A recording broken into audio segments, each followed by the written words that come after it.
चाहिए। प्रधानमंत्री जी को वहाँ जाना चाहिए, हमारे गृह मंत्री को वहाँ जाना चाहिए। क्या मणिपुर पाकिस्तान में है, मैं पूछना चाहता हूँ।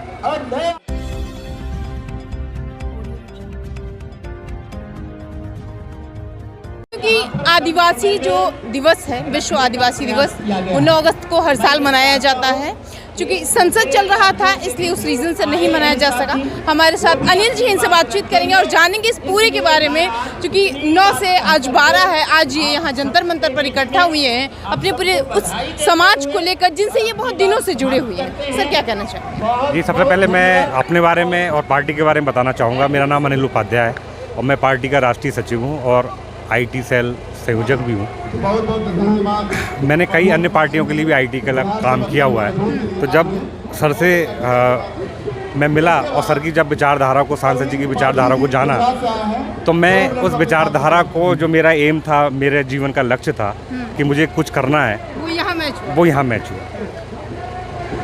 माननीय सांसद जी नव कुमार सरनिया जी गण सुरक्षा पार्टी के राष्ट्रीय संरक्षक भी हैं और 2014 में उन्होंने निर्दलीय शब्द दोबारा फोकस कर रहा हूँ, निर्दलीय चुनाव जीता। उस समय मोदी लहर थी, 2019 में जीता और 2024 में कम भी चुनाव ही नहीं जीतेंगे, कम से कम 50 और अन्य सांसद साथ में आएंगे। क्योंकि करीब 30 से 35 छोटी छोटी पार्टियों का पूरे देश में एक हम लोगों ने थर्ड फ्रंट बनाया है और माननीय सांसद जी के नेतृत्व में वो सारे लोग चुनाव लड़ने जा रहे हैं। एक तरफ जहां पक्ष और विपक्ष लगातार लोगों के नज़र में है, चढ़ा हुआ है, तो वहीं तीसरी तरफ आप एक नया सूरज उगाने की कोशिश कर रहे हैं। कहां तक की जाए? हम ना इंडिया हैं ना एनडीए। इंडिया का यहाँ अर्थ मेरा विपक्ष का जो पूरा मोर्चा बना हुआ उससे है, भारत देश या हिंदुस्तान देश से नहीं है। और ना हम एनडीए हैं, हम एक तीसरा पक्ष हैं। और तीसरे पक्ष की आवश्यकता आज के दौर में इसलिए है कि क्या हमेशा कांग्रेस, भाजपा या कांग्रेस ही कांग्रेस, इन्हीं का दौर चलेगा? जनता की आवाज़ कौन उठाएगा? आदिवासियों की आवाज़ कौन उठाएगा?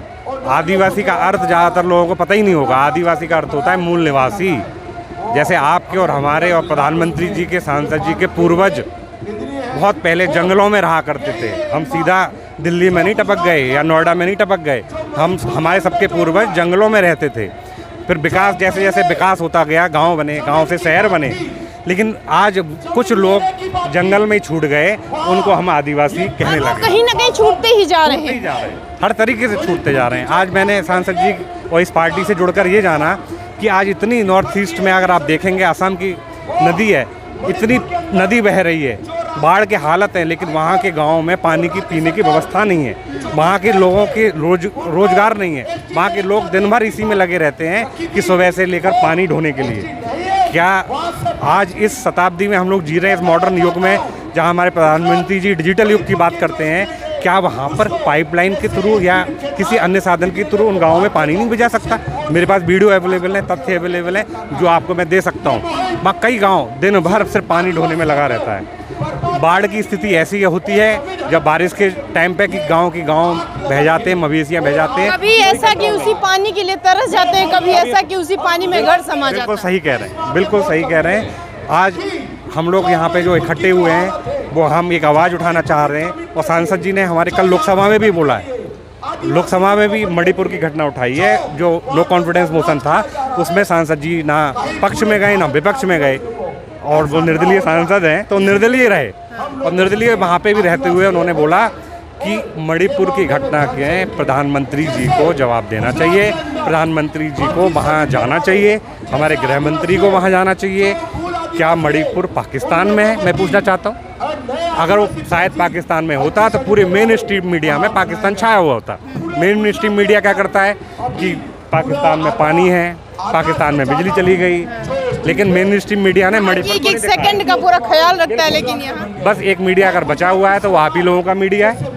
आप लोगों को बड़ा धन्यवाद देना चाहता हूँ कि आप लोग बहुत बड़ा अच्छा कार्य कर रहे हैं। आप लोगों का मीडिया बचा हुआ है। हो सकता है कि आने वाले भविष्य में आपके मीडिया पर भी कंट्रोल किया जाए। अच्छा सर, सरकार जो है, बात अगर कल परसों की ही करें तो प्रधानमंत्री जी बार बार ये कह रहे हैं कि मणिपुर अब शांत हो गया है, लेकिन वहीं अगर उसके निवासियों से हम बात किए तो उन्होंने कहा ये सिर्फ ऊपर ऊपर की बात है, ये सिर्फ सरकार की बात है। बिल्कुल सही कहा उन्होंने, सिर्फ ऊपर ऊपर की बात है, वहाँ की हालत अभी भी ठीक नहीं है। और मुझे लगता है कि वहाँ प्रधानमंत्री जी को स्वयं जाके वहाँ की जनता भी आपकी है, वहाँ पर आपकी समर्थित सरकार है, आपको वहाँ जाके लोगों से बात करनी चाहिए, वहाँ की समस्या जाननी चाहिए।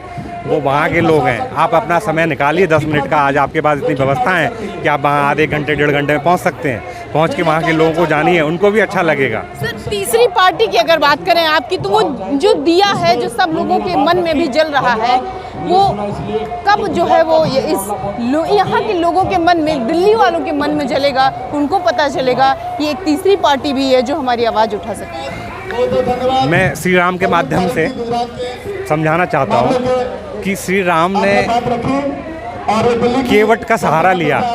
श्री राम, लक्ष्मण और सीता, केवट ने उनको नदी पार कराई। उन्होंने सबरी के बेर खाए झूठे। वो किस जाति से थे सभी लोगों को पता है। और आज हम मर्यादा पुरुषोत्तम राम को तो पूछते हैं, लेकिन हम उन भक्तों को छोड़ देते हैं जो वो उन जातियों से आते हैं।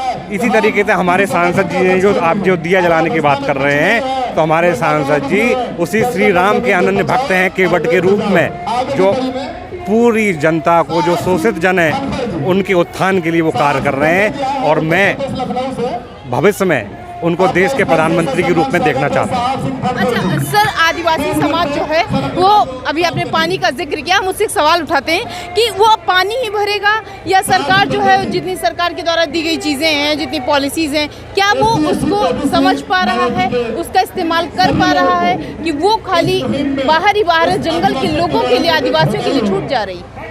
देखिए, करोड़ों की पॉलिसीज़ बनती हैं, ऐसा नहीं है पॉलिसीज़ नहीं बनती, पॉलिसीज़ बनती हैं, प्रोजेक्ट्स भी लॉन्च होते हैं, लेकिन क्या प्रोजेक्ट इम्प्लीमेंट हो पाते हैं? क्या प्रोजेक्टों का क्रियान्वयन ठीक से हो रहा है? मेरे ख्याल से नहीं हो रहा है। अगर हो रहा होता तो ये पार्टी या आदिवासी की आवाज़ उठाने की ज़रूरत नहीं पड़ती। आज जो ज़रूरत पड़ रही है, वो ज़रूरत इसलिए पड़ रही है कि ना तो उनके पास शिक्षा है, ना उनके पास अच्छा स्वास्थ्य है, ना उनके पास पीने का साफ पानी है। आप लोग, हम सब लोग अच्छे माहौल में आज जी रहे हैं, ठीक है।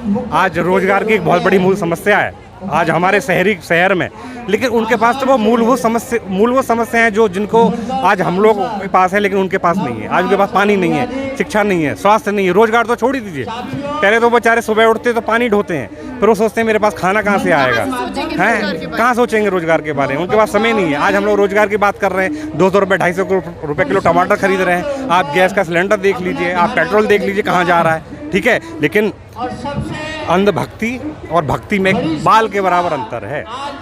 मेरा मानना ये है कि जो भी, अगर आप किसी भी पार्टी से जुड़े हुए हों, किसी भी नेतृत्व को मानते हों, आज आप खुद को उनसे सवाल करने होंगे। आप उनसे सवाल कीजिए, आप उनसे सवाल पूछिए कि महंगाई क्यों है, ये रोजगार क्यों नहीं है।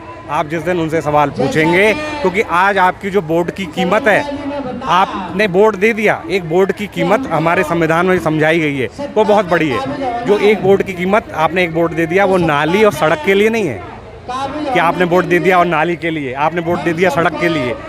ये आपके आने वाले बच्चों का भविष्य निर्धारित करता है। एक वोट 5 साल के लिए आप देते हैं, उस एक वोट की कीमत समझिए। वोट डालने से पहले सोचिए कि आपके बच्चों का भविष्य कहाँ जा रहा है। आप जिस दिन ये सोचने लगेंगे, जातिवादी से उठिए, आप पार्टीवाद से उठिए और सवाल पूछिए। अभी भी समय गया नहीं है, समय बचा है।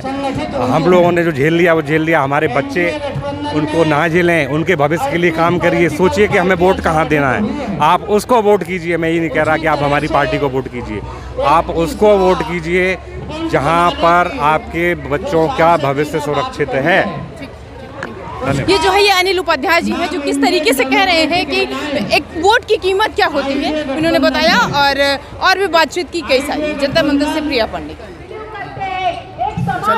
देश के अंदर जो जड़ें हैं, हमारे देश की जो जड़ें हैं, वो कहीं ना कहीं मूल निवासियों से जुड़ी हुई हैं। हमारे देश की संस्कृति का कहीं उदय हुआ है तो उसके बैकग्राउंड में हम खंगालेंगे तो मूल निवासी आते हैं। ये वो देश है जहाँ पर जल, जंगल और ज़मीन की बात होती है। ये वो देश है जहाँ संविधान ने हमें अधिकार दिया है कि कैसे हम अपनी जो अपने समाज की चेतना है उसको कैसे बचाएं, हम अपने कल्चर को कैसे बचाएं, और हम अपने जो पुरखे हैं उनकी जो संस्कृति आई है हम उनको कैसे बचाएं। और इन सबको बचाने का जो श्रेय है वो सबसे ज़्यादा जो करीब है हमारी संस्कृति के, वो आदिवासी समाज है। प्रकृति के पूजक होते हैं, अपना कल्चर है, तरह तरह का कल्चर है, लेकिन मनोभाव सबका एक ही है कि जो भी हमें देता है संसार में कुछ, उसके लिए हम आभारी। वो पर्वत हो, वो पेड़ हो, वो पशु हो, वो कुछ भी हो, अगर उससे हमें कुछ मिलता है तो हम उसको आभारी करते हैं। ऐसा समाज है आदिवासी समाज।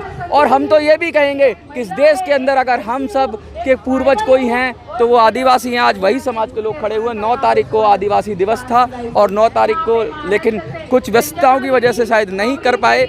आज 11 तारीख है और आज ये आदिवासी दिवस मना रहे हैं। सर, बहुत बात होती है आदिवासी के लिए, बहुत सम्मान की बात होती है, आर्टिकल 371 की बात होती है, बहुत कुछ होता है, ऑटोनोमस डिस्ट्रिक्ट काउंसिल की बात होती है। इस देश की चेतना क्या है वो आप जरा बताइए। इस देश का मूल जड़, हम हमेशा बोलते हैं इस चीज़ को कि यह धरती बनी है तब से हम यहीं के वासी हैं, और यह देश बना है बाद में, हम पहले से आदिवासी हैं। क्या बात, ये तो देश बाद में बना, देश बाद में, आदिवासी हम पहले से देश बनते बिगड़ते रहते हैं। हाँ, देश बनते बिगड़ते रहेंगे। देश बना, देश के कई पार्ट हुए। उस देश से ज़्यादा हमको बहस नहीं है। हमें मेन मुद्दे पर अगर जाना है, मेन संस्कृति से जाना है, मेन अगर जड़ में जाना है, अगर हमें कहा जाता है कि हम आदिवासी हैं। आदिवासी मतलब इस देश का मूल निवासी, मालिक। आप किसी भी देश में चले जाइए, आपको निवासी होने का प्रमाण पत्र तो मिल जाएगा, आप निवासी कहे जा सकते हैं, लेकिन मूल निवासी नहीं कहे जा सकते। सर, लगातार कुछ पार्टियां झंडा उठाती हैं, कहती हैं कि हम मूल निवासी हैं, तो वो किस बिना पे कहती हैं कि हम मूल निवासी? अगर कोई भी लोग तो बोलते हैं कि भाई 85% हमारी जनसंख्या SC ST OBC माइनॉरिटी का लेकर के, लेकिन 85% जो जनरेशन है वो बोलता है कि हम ही मूल निवासी हैं।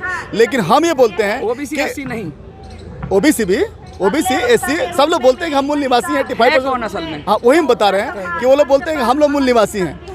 जब हम धर्म में नहीं बटे थे, जातियों में नहीं बटे थे, तो हमारे सब उस समय हमारे सभी के पूर्वज आदि मानव के नाम से जाने जाते थे।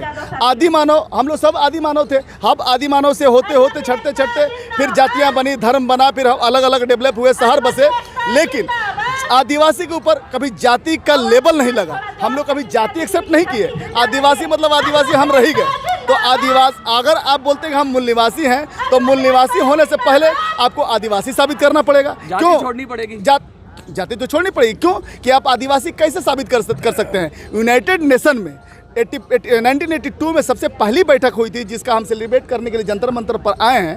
1982 में सबसे पहली बैठक हुई थी कि हमें एक मूल निवासी का डे होना चाहिए, उस दिन हम लोग सेलिब्रेट करेंगे। तो ये लड़ाई कुछ दिन लड़ी गई, तो 94 में यूनाइटेड नेशन ने घोषणा किया कि विश्व आदिवासी दिवस के नाम से 9 अगस्त को हम पारित करते हैं, उस दिन मनाया जाए। लेकिन हम लोग तो साबित कर सकते हैं, आदिवासी तो अभी मान लीजिए कि अपनी पुरानी परंपरा को जिंदा रखते हुए अपना बोली, कष्ट आए, इतना युद्ध झेला, इतना संघर्ष झेला, लेकिन फिर भी बचा के रखा। बोली, भाषा, लिपि, कल्चर, सभ्यता, संस्कृति को बचा करके रिजर्व करके रखा हुआ है, ताकि हम यही नहीं, हम दुनिया के किसी कोने में जाकर के, किसी असेंबली में जाकर के कह सकते हैं कि हम वाकई में आदिवासी। हम सब दुनिया में अगर प्रेम का संदेश देना हो कहीं, क्या लगता है आदिवासी समाज सबसे बेहतर देगा, क्योंकि सबसे ज़्यादा निश्चल समाज कहा जाता है।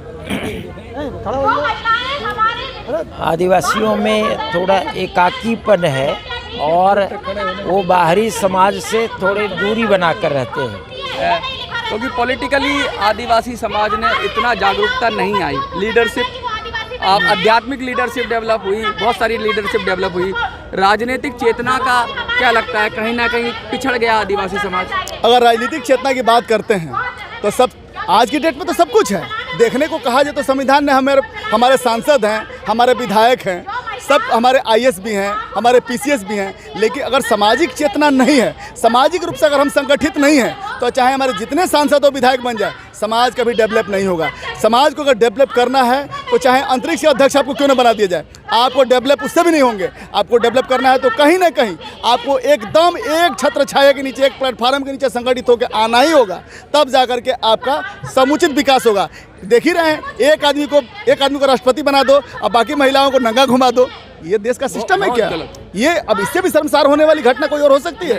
एक आदमी, हम गर्व कर रहे थे कि एक आदमी हमारा आदिवासी इस देश का मूल निवासी राष्ट्रपति बन गया। एक आदिवासी को राष्ट्रपति बना करके बाकी महिलाओं को नंगे घुमाना, यही हमारी परंपरा रही है क्या? टोकनिज्म या सिंबलिज्म की राजनीति कब बंद होगी कि सिर्फ एक आदमी को दिखा दिया, टोकनिज्म कर दिया, उस कब बंद होगी? इस सिस्टम पर जब तक हम हावी नहीं होंगे, जब तक हम शासन सत्ता पे काबिज नहीं होंगे, जब तक हम ढंग से आपस में एक प्लेटफार्म के नीचे नहीं होंगे, जब तक हम संगठित नहीं होंगे, तब तक ये सिस्टम कभी खत्म नहीं होने वाला है। चाहे इस समाज से किसी को अंतरिक्ष का अध्यक्ष बना दिया जाए तो भी मामला हल होने वाला नहीं। सीधी हमारे बीच में, एक सेकंड, हमारे बीच में लल्लन गोंड जी हैं, हमारे बीच में प्रमोद कुमार सिंह, जो कि बिहार सरकार से 6 PIL जीते हुए हैं और बराबर बिहार सरकार की नाक के नकेल कस के रखते हैं। और लगातार ये PIL जीतने के बाद भी बिहार सरकार मानती है, इनके गाड़ी के आगे भी लेबल लगा हुआ है आदिवासी मामलों के विशेषज्ञ। सरकार मानती है कि आप आदिवासी मामलों के विशेषज्ञ हैं। ये साधारण सा सब चेहरा नहीं है। मैं समझ रहा हूँ। और देखिए कितना सभ्य सौम्य तरीके से बात रखी।